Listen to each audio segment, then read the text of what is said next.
Allergic conditions are very serious. They are some of the most common chronic conditions affecting children and adults across the United States of America. This can involve the respiratory tract and impair somebody's breathing, cause significant nasal symptoms that interfere with their quality of life and sleep. It can involve the skin, and in severe cases can lead to life-threatening reactions to things such as bee stings and foods. People can have asthma that's not well controlled, which leads to exacerbations where they end up in the emergency room or hospital setting, sometimes even the ICU.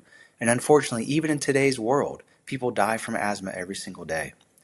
Board-certified allergists and immunologists such as myself try to help as many patients as possible because we can offer tailored therapy and really address the underlying cause of their allergies, such as their immune system, through things such as immunotherapy.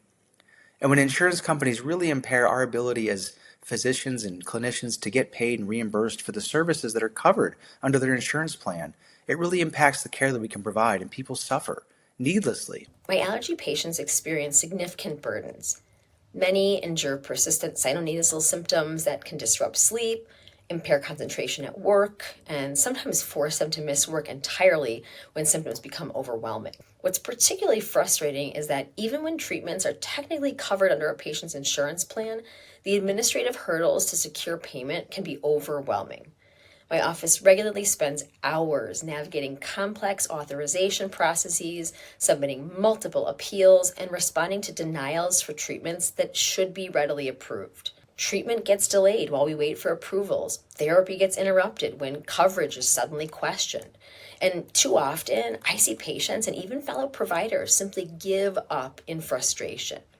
This abandonment of care leads to worsening symptoms, preventable complications, and ultimately higher healthcare costs. By the time a patient finds their way to me, a board-certified allergist immunologist, they're generally fairly miserable and have tried a lot of things that have not brought them relief.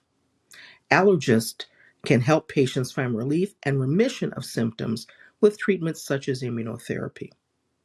When health insurance companies make it so difficult for physicians to be paid for treatments which are covered under the patient's insurance plan, it can result in a delay and or an interruption of treatment.